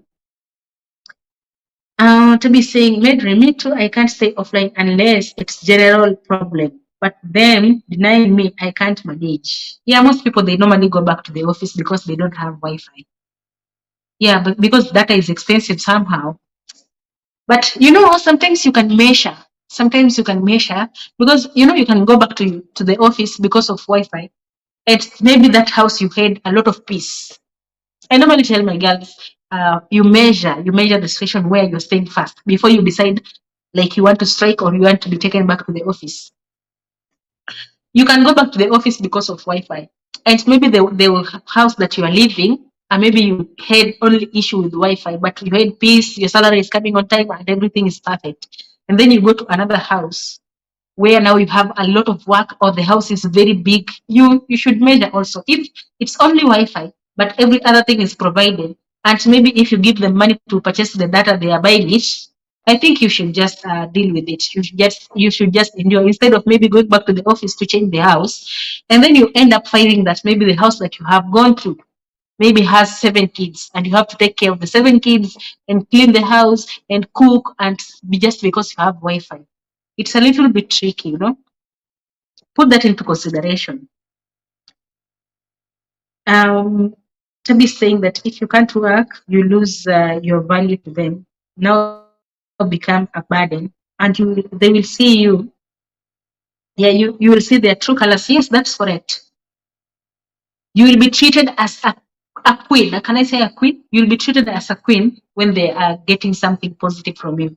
When you are working for them, like you're cleaning for them, you're cooking for them, you're taking care of kids, they are gaining something from you. There is something positive coming from you. You will be treated very nice. You'll be called Habibi. Hey, you are my sister. You are my blah, blah, blah, blah. All those things. Because there is something that you are doing for them that they can't do for themselves. But when you become sick, and maybe for the first time, for the first day, for the second day, and you cannot work, you are a burden now. They have to take care of you. And these people are very lazy. They can't even take care of their own kids. They can't. Imagine now they have to take care of you as a shagal. That is when you become an enemy. That is when you become an enemy. That is when being my sister ends. when they have to take care of you. You will not be their sister anymore. They will show you their true colors now. They will show. I'm talking from experience, by the way. I've stayed here for more than one contract, and I'm telling you this from experience. I've been treated very nicely. These people, they don't like burden. That's why even before you leave Africa to come here, they do medical checkup. You know, in Europe, you can go even when you are sick and still work. Here, you can you cannot come here when you are sick. Like, there is that medical checkup you do when you are back in your country before you travel, and you have to be medically fit for you to travel because they don't want burdens. They don't want people that will be stressing them to take them to hospital, taking medicine and not working. Like, you are expected to be productive for 2 years non-stop. That single day or that single week that you'll be sick, that is when you will know their true colors. So, my dear, even if they call you Habibi and you are so friendly to them, know your lines. Don't be too much comfortable. Don't get too much comfortable because they are treating you well, because they are telling you are like my sister. Don't get too much comfortable and forget your place. Always know your place, because if you stop being productive in that family, that your sister will not be there. It's just there because you're productive, because you're adding value. All right? Because they are gaining something from you. But if they're not getting something from you, like when you tell them that, like, you want to go back to your country and stop working for them, that is when now you see their true colors. Ugandans even kneel down to show respect to Mama. Ugandans, by they are very polite. I admire them, but I cannot be that polite. Forgive me, my viewers. I can't be polite like Ugandans. Me, I'm Kenyan by blood, by birth, and by registration, by everything. I'm Kenyan. I can't be that polite. Like, oh my God. You know, even when I came here, she had finished here 3 months without Wi-Fi. And there is Wi-Fi in that home because she's afraid of asking. I arrived in this home, and the first thing I did, now this is the mother-in-law's home, not where I'm working. We visited the mother-in-law. That is where the Ugandan was working. The first thing I did when I arrived there, I had not even finished here 1 month. I just asked, do you have Wi-Fi in this home? Please, can you connect me? I gave them my phone. Can you put the password in my phone? Because I can't stay offline. And they didn't even argue. They connected me immediately. And that girl had worked there for 3 months without Wi-Fi. Because she's afraid of asking. Oh my God. Being polite is okay, but you don't have to overdo it. Like, you are even shy of asking for Wi-Fi. So, like, you are offline. So after I got the password, that's when she asked me, what is the password? So now we had to steal, because she's afraid of going to ask, and I cannot go to ask for her because I found her here. Okay. So we had to scan to steal the Wi-Fi. You can just imagine. Don't do that, because you will suffer. Nobody will suffer for you. Madon is saying, me, I have come to my conclusion. Wallah, big house is better. Now I hate small house, especially those women who don't go to work. By the way, that is the truth. Where I'm working is a big house by this, a 3-story building. Like, we have first floor, we have ground floor, we have first floor, and we have second floor. Then we have compounds, 2 compounds. The one on the rooftop and the one outside the house. Can I tell you the advantage of this big house? Like, I have a timetable. This is my timetable in my head. Okay, like, nobody tells me clean here. No, I just time myself. I plan my work. Like, today I will clean this room, this room, this room. The others will wait until tomorrow. Tomorrow I will clean that room, like that. Okay, but if you're working in a big house, that boss knows that that house is big. At least they know that you are getting tired. They get satisfied because they see the house is clean, and they know you work so hard to make it clean. But if you're working in a small house, some bosses tend to see that they are paying you for free. Like, this house is just so small, but we are paying the same amount. Like, somebody working in the big house is being paid, so they will keep you on toes. The house is clean, they tell you to clean it. And you know, small houses, they get messed up so quickly. They're not like big houses. So most people who work in small houses, like, they are just on their toes. They do it, they clean here, they do this. But there is this one disadvantage of big house bedroom that you haven't realized yet. If you're working in a big house and you are expecting visitors, that is when you regret. The other normal days, it's very okay. But when you are expecting visitors, that house is expected to be cleaned from the rooftop to the ground. Everything, everything has to be neat. Like there's no cleaning this today and cleaning that one tomorrow. No, you have to clean all of it in single day. That is where I get trouble now. But thank God we don't have visitors every now and then. But whenever we have visitors, I fall sick the next day because I have to clean two compounds with this whole house. And after they leave, the house is messier than it was before even cleaning. The kids have messed the toys.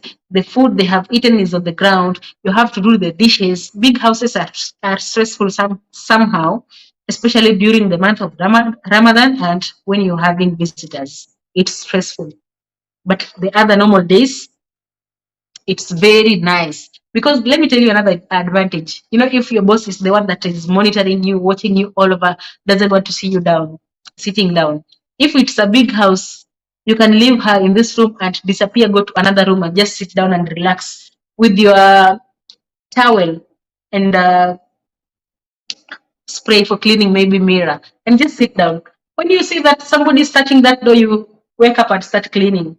Okay, that is the advantage of big house. Like you disappear and go and rest and re-disappear after some time. But small house is like if you go in this room, they're just seeing you, you're going in this room. But big houses, they don't even know if you are on the ground floor or on the rooftop. They don't know where you are, so they don't follow you around. Okay, that's the advantage of big house. But now when you have visitors, that's when you regret working in a big house. Um, the first contract money is wasted on things you didn't plan, but you learn with time. Yeah, that's true. Things that you didn't plan. By the way, the first contract people are generous. I don't know if it's just me. People are more generous. Like you just want to please everybody. You just want to help everybody. After you have finished your first contract and you realize you don't have money, that's when you wake up from your fantasy world and you decide to save and become a little bit mean. And Shane also finishes the first contract money. Like you want to buy all those beautiful clothes, you see online, you want to buy them with your first contract money. But after you have worked for those 2 years, that is when you realize that you have worked for 2 years and you have nothing to show for it, and you wake up. Now you start working hard. Small house, she will take you to her mom's house to work, and even they don't have thank you. Oh my God. Now that is bad. Taking you to work in another house because their house is small. I think you should say no to that. Unless if it's just going to help in the cleaning the kitchen. These people, they normally work with their housemates. If they are going somewhere, they go with their housemates, and you are expected to go and work there.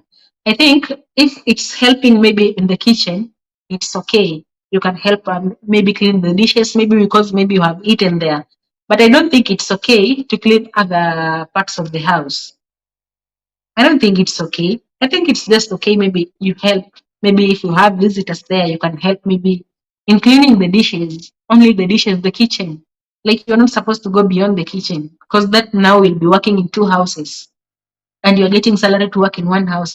Even the contract states that you are supposed to work in one house.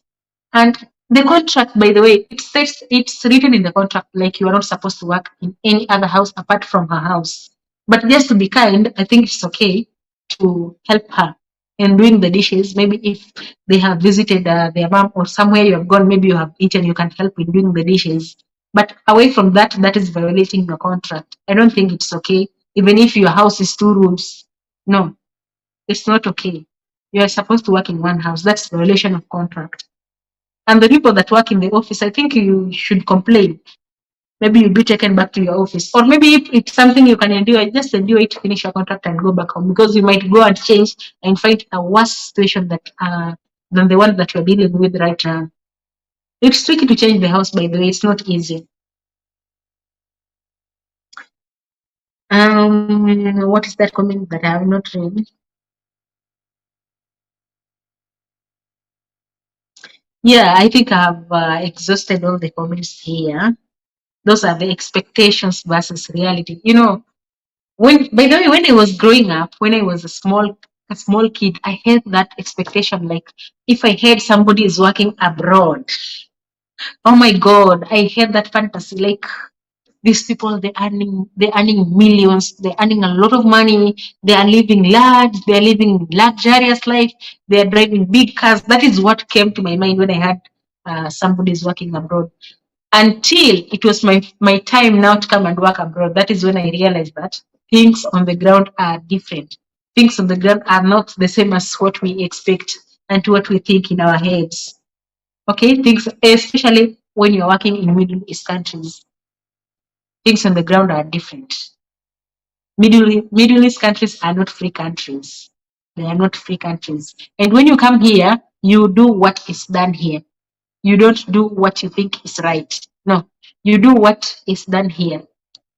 You do according to their culture. You don't break their culture. Okay? So it's you to adjust to fit in their culture. They cannot adjust their culture to accommodate you. That is where most of our girls go wrong. They will not adjust to accommodate you. It's you to adjust to fit in. Okay? Because this is their country, this is their culture, their laws, and they will not change because of you. It's you who has to change to fit in. Okay, my dears. Sometimes when I talk the reality, when I tell my girls the reality, they come in the comment section and roast me. Eh? Like that video I posted of that girl that just came here and worked for 3 months. It was not even 3 months. She worked for 3 weeks and she demanded to go back home. And so I did that video here on my channel and I posted. I put the caption. I put the caption. Kenyan lady wants to go back home after working for 3 weeks, and I laughed. And you know, somebody was very lazy to watch that video. She just read the caption and came to the comment section directly. Shut your fucking mouth. What do you know? Do you know the reason why she wants to go back to the country? She didn't even watch the video to get to know the reason why that girl was demanding to be taken back to Kenya. She didn't even watch that video. But she already came to the comment section to abuse me, to tell me to shut my mouth. Oh my God, I just laughed at her and I knew that this one didn't even open the video. She just read the caption and came here to comment. Girl, when you come here with high expectations, you will get disappointed and you will give up the first week and you will want to go back home. When you come here with high expectations, zile expectations za nafanya kazi majuu. I want to live like someone who is working abroad. Like if you lower your expectations, utafanya kazi hapa very peacefully. But ukiraise expectations zako zikuwe hapa juu. Like that girl was complaining because she doesn't have a boyfriend. She's not allowed to have a boyfriend. That is the complaint. That was the complaint. She's not allowed to have a boyfriend. So she wants to be allowed to have a boyfriend ama apatiwe dawa. Because if you go and watch that video, you don't want to repeat what was said in that video here.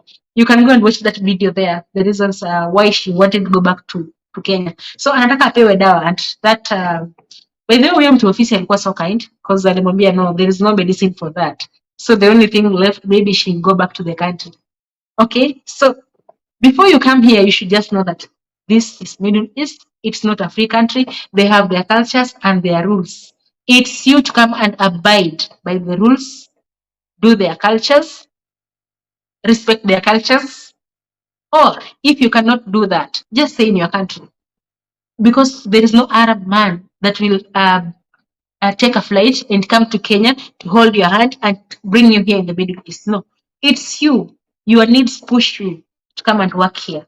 So if you cannot abide by their rules, if you cannot follow their laws, if you cannot respect their cultures, you will have a hard time to work here. You will not have it easy, by the way, working here. But if you follow their culture, if you respect their culture, follow their rules, abide by their rules, I mean, and know what to do at the right time. By the way, you will work here very comfortably. You have people who have worked here for more than 10 years. And they're just okay, they go for a vacation and they come back because they respect the country's culture, because they know what brought them here. And working here is not a walk in the park. If you go through the comments, you'll know that it's not a walk in the park. People are just enduring because you're looking back where you're coming from. and you want to change the situation back at home. And it will not be easy, by the way. It won't be easy. You'll have to sacrifice a lot.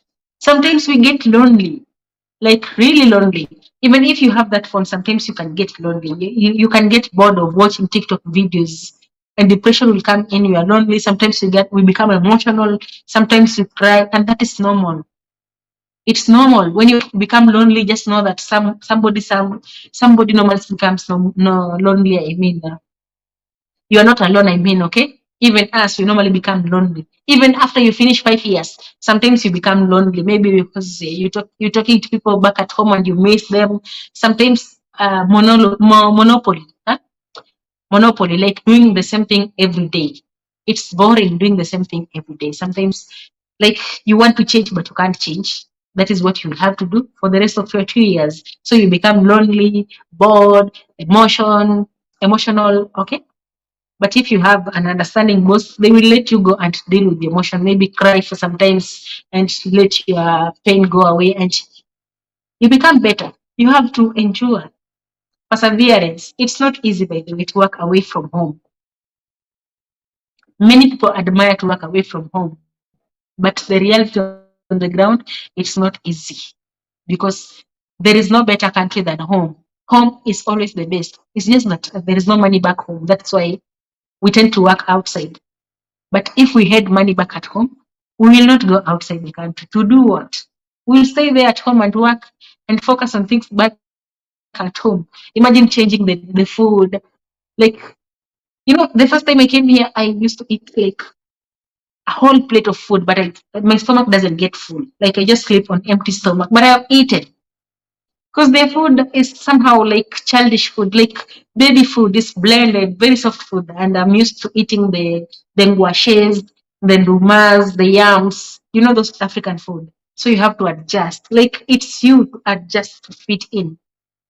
If you know you cannot adjust, then there is no need of you leaving your country to come here because these Middle East countries, they are different from African countries, starting from culture, starting from religion, starting from food, the way they treat people, they are totally different. So if you cannot adjust, you will rather stay in your country than come here to suffer, because you will suffer by the way. If you can't adjust, you will suffer. You will really suffer because it will be like yani unajikaza but you become yani inakulemea kama hauwezi vumilia, kama hauwezi adjust. You have to adjust to the climate, you have to adjust to the food, how they treat people and everything.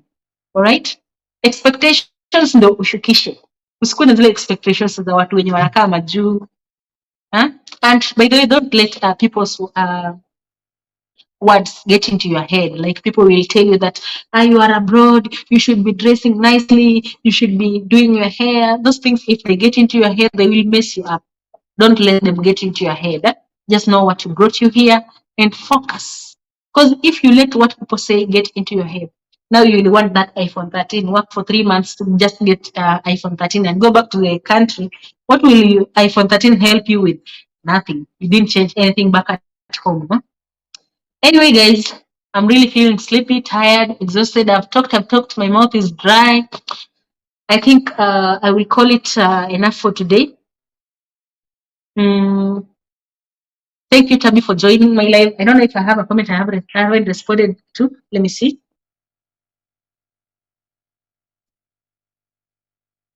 Medun is saying, stories by Tabi is saying,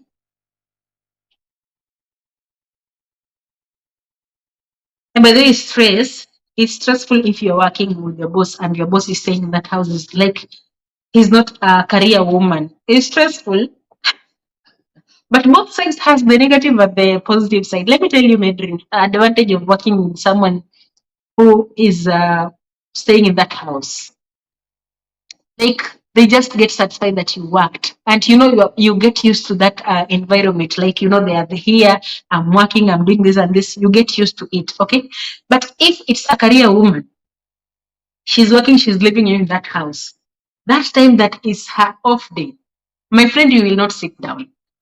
You will be on your toes. Now she'll want to monitor you because she has not been watching what you have been doing the rest of the week. Now she's here. 1 week has elapsed, maybe she has worked for 5 days, it's weekend, you will not sit down. She'll be ordering you, clean here, I didn't see you clean here, like you are on your toes. And maybe if you are used, like you manage your own work, because she's not there, you have that freedom on the phone. Now you not even use that phone when she's around. It's a bit tricky, but I would prefer someone who works. At least they give you that freedom to relax a little bit or do your work without supervision. But someone who is staying in the house, oh my God, it's stressful. It's really stressful because you can't even go anywhere. Like they're just observing you. You can't have privacy. You can't. It's stressful. But at the end of the 2 years, you will realize it's worth it. Yeah, it's worth it, by the way. At the end of the 2 years, you will realize it's worth it because there is no easy money.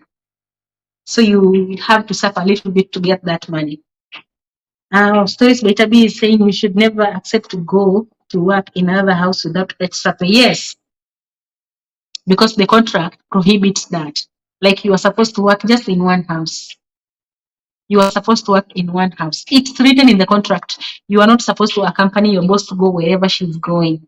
So it's illegal if she goes somewhere and carries you and commands you to do work in that house. It's not allowed. It's not good, by the way.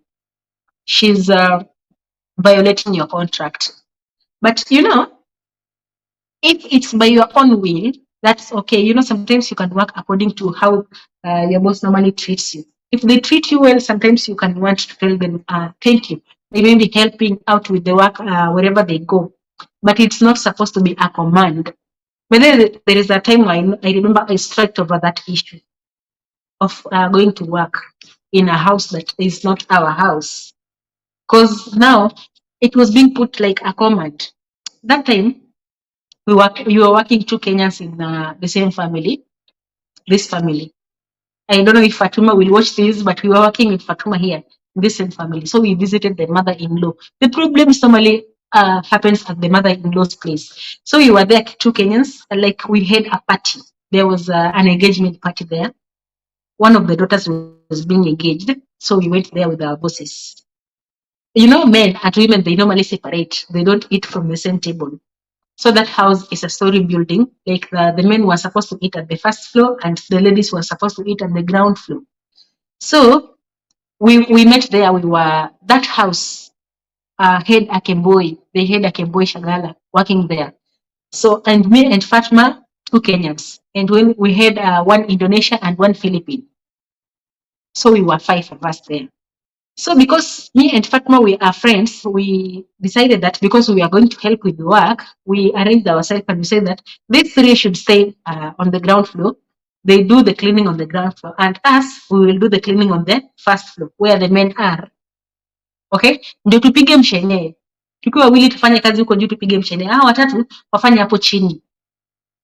Juu wao wanaelewana, wanaongea Kiarabu wote. They speak Arabic and we don't understand that much Arabic. They speak deep Arabic. They have stayed here for more than 10 years, so they understand Arabic. So we told them they should stay there on the ground floor, the 3 of them, and the 2 of us should clean the first floor where the men were eating. So that is what we did. That is what we planned.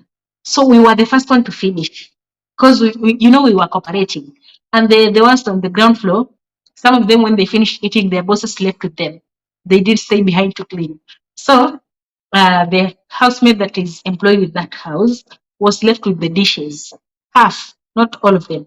They helped halfway and then they left with their bosses. So she was left with half the dishes to clean. And us, the 2 of us, the 2 Kenyans who had cleaned ours upstairs, I mean.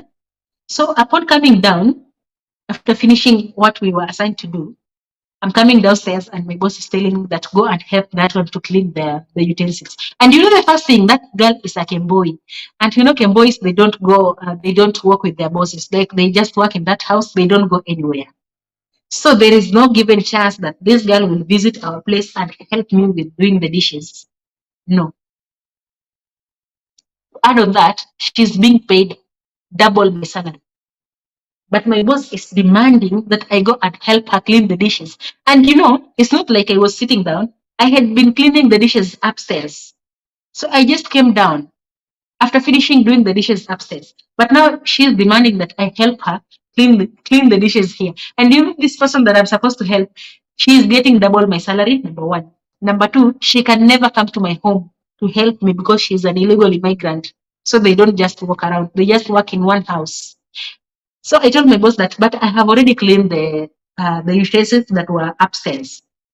And she told me that I'm ordering you and you're not supposed to question my orders. Go and help that girl clean the utensils there. And I told her, what? You're ordering me to go and clean the utensils that are not even in your house. Now, because you said you are ordering me, I will not clean. Because my contract prohibits me from doing that. I'm not even supposed to touch anything in this house as per my contract. And instead of requesting, you are ordering me. So I will not clean. And if you feel like I'm not working, I'm not doing your work as per your expectation, it's okay. Fire me. So I went outside. I left the house and went outside and I waited outside the car. So he went and told her man that I have disrespected her. So the man came and told me that, why is it that my wife is telling you to do the dishes that you are refusing? I told him that I have already done the dishes upstairs. We were just the two of us. The three girls were downstairs. They were supposed to do the dishes downstairs. So we have done with ours. And instead of your wife requesting, she's ordering me. Are you going to pay me extra money? Because I'm not supposed to work in this house. And the man was like, but this is my father's house. It's my father's house is like my house. I told him, your father's house has a housemaid. It's the responsibility of the housemaid in your father's house to do the dishes there. And he was like, but you can just help. Nikamwambia, no, I can only help if you request. And it should be my will and not your command. Because I'm not supposed to work under your command anywhere outside your house. My contract prohibits that. So we sat down. The man told me that because we have visitors and it's some kind of an embarrassment, just take these 50 reals and go and clean those dishes. Anytime that my wife tells you to do work somewhere that is not in my house, don't say no. Just do it and come and ask for extra pay from me. Is that okay? I said, okay. Because money is involved, give me the money. He gave me 50 reals. I went back inside the house and cleaned the dishes. So the wife was very mad. We came here and she disconnected the Wi-Fi. And when she disconnected the Wi-Fi, I packed my bags. I packed my bags and I told her that, you know what? I'm done. It's not compulsory that I work in this house, by the way. If you feel that I'm not doing the work as per your expectations, take me back to the office and change. And you know she can't do that because in this house, I'm the one taking care of the child. Like since that child was born, he is my fully responsibility. How he eats, how he dresses, the pampers, everything, even sleeping. And you know how these people are lazy. So when she brings in another new girl, it's very difficult for the girl to cope with the baby. Before the baby gets used to that girl, it will take time and it will be stress on her side because she has to go to work. What about the baby? So you have to sit down and talk amicably as two adults and agree on things. And that's how we set boundaries, by the way. I told her I don't have any problem with working in your family's house, but it should not be an order. It should be a request because that is not my responsibility. Na by the way, heshima iko sana. Tabi, I will let you sleep, by the way. Thank you so much for keeping me company, for engaging me. Thank you so much. I didn't even know that it can go to up to 2 hours. Thank you so much. I must appreciate. You mean men can't interact with the women there in Saudi? Why could they eat together? They can't because you are not supposed to see a woman that is not your wife, their face. They can't. Even you see, if men are coming in this house, we normally remove the photos, the pictures on the walls, and we hide them because you know in those pictures the wife is not covering the face. It's illegal for a man to see somebody who is not their wife. It's not allowed in Saudi. It's not allowed. So they cover. It's only the women that can see the men, but the men cannot see the ladies. You cannot even see your wife's sister. But you can see your sisters, your cousin from your side. But your sister, anybody who is not related to you, you cannot see them. You are not allowed to see them. They have to cover their faces, wear big clothes so that you can see their calves, maybe to prevent the lust. You know, men with lust in one sentence. Maybe that's how they do it to prevent immorality, cheating, and all that. you must know the contents of your contract unless you have gone to visit. Yeah, contract is very important, and you should let them know what is in the contract, by the way. Thank you so much, guys, for joining my live. Thank you, Tabby. Thank you, Medrin, for engaging me. Thank you so much. I really appreciate. Hey, time has really gone. It's 2:30. I should let you guys sleep for the sake of tomorrow. I understand. Thank you so much. I think we shall see each other in the next live. It has been wonderful with you around, sharing your experiences. Thank you so much. See you in my next video. Bye bye.